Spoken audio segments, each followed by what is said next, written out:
Quiero agradecer en este momento a Ito Bisonó.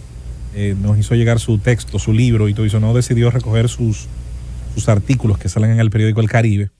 Y en esa recopilación, además de sumarle algunas cosas más, tiene un prólogo de Carlos Alberto Montaner, que es una figura que mucha gente le gustará o no le gustará, pero reconoce por lo menos su incidencia en América Latina en el discurso político. Y el abordaje que hace Ito, sobre todo los temas nacionales e internacionales, siempre manteniendo lo que todos sabemos es su adscripción ideológica de los políticos tradicionales de la República Dominicana.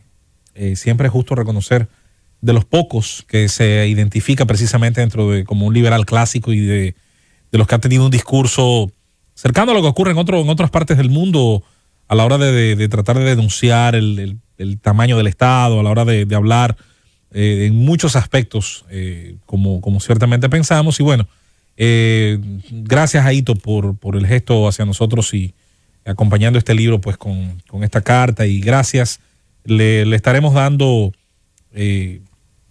el mejor de los usos, porque ya muchos artículos los he leído, pero vamos a estar leyendo nueva vez muchas de esas reflexiones. Yo conocí a Ito cuando me estaba graduando del bachillerato, las 60 horas de servicio social, las mías fueron en el Jardín Botánico, y coincidió, Esteban, con que en esos meses cercanos a mayo del 2002 estaba Ito haciendo campaña por primera vez en la circunscripción número 2, en la cual hay que decir tuvo cuatro periodos al frente pues de esa demarcación, y ahora por primera vez en mucho tiempo no va a ser candidato de esa demarcación número 2 de las circunscripciones del Distrito Nacional. Muchísimas gracias de verdad. Bueno, vamos a hablar un poco nueva vez de este panorama político, y sobre todo porque va tomando cuerpo el tema económico. La presentación de los candidatos ante la AIRD les obligó a asumir el discurso de las propuestas desde un punto de vista de la economía.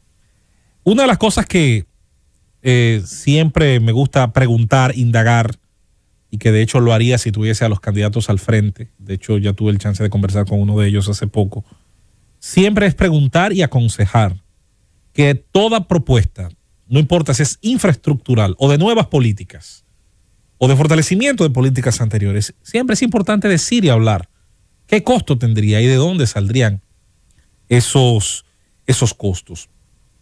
La gente, si bien yo creo que todavía nosotros no hemos alcanzado como sociedad, como pueblo, yo creo que todavía no hemos alcanzado un alto nivel de conciencia como contribuyentes. Yo pienso que nos falta mucho todavía para entender cuál es nuestro rol trabajando, generando riqueza como empleadores, como empleados, en cualquiera de las formas en las que nos integremos al tejido productivo, y que luego nos hagamos la pregunta, ¿qué sucede con la carga de riqueza que mis consumos, mi ahorro, mi propiedad deja en manos del Estado?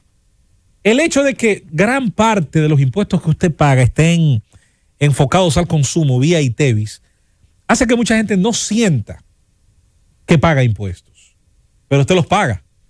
¿Cómo?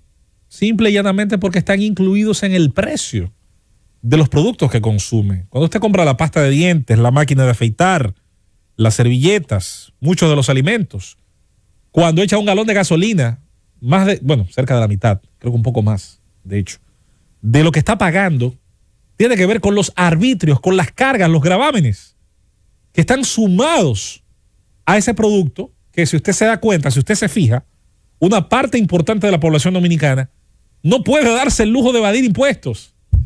En nuestro país, evadir impuestos es un lujo que solamente se lo pueden dar aquellos que tienen suficiente poder acumulado, de hecho, un poder casi tradicional, para que el Estado, de alguna manera, se autolimite en sus funciones, y reconociendo lo que un poderoso jerarca del transporte le llama derechos adquiridos, palabrita que le tengo un miedo cuando esa frasecita, derechos adquiridos, ay Dios santo, es fobia que me da.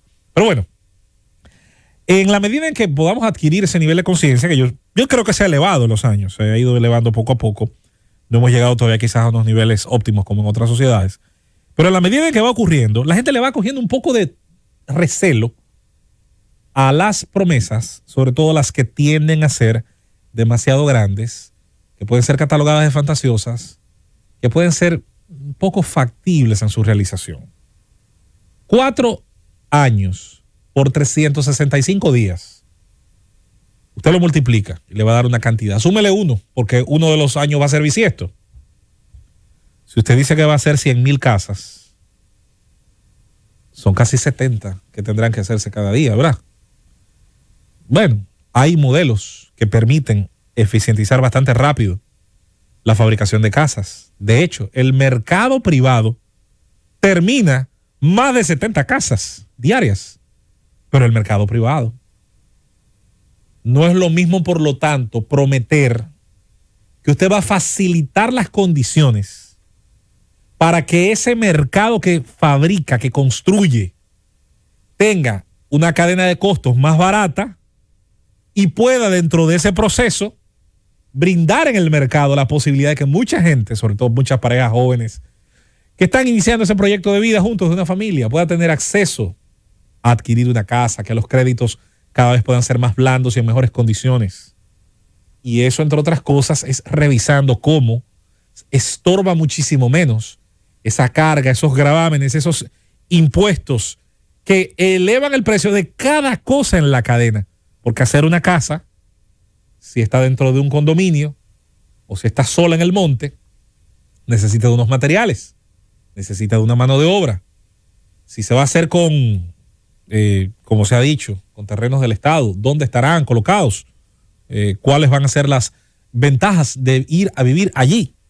Es bueno recordar que ni siquiera algunos proyectos que en su momento fueron señalados precisamente como gananciosos para las clases más humildes, fueron en su momento abandonados o hasta vendidos, a veces a precio de vaca muerta, porque la gente que sacaron del lado del río, tú te acuerdas, Esteban, no quería ir a vivir a la caoba donde Balaguer hizo los multifamiliares. Entonces, hay un montón de cosas que es importante tomar en cuenta a la hora de hacer promesas, sobre todo cuando a las mismas se le colocan números redondos.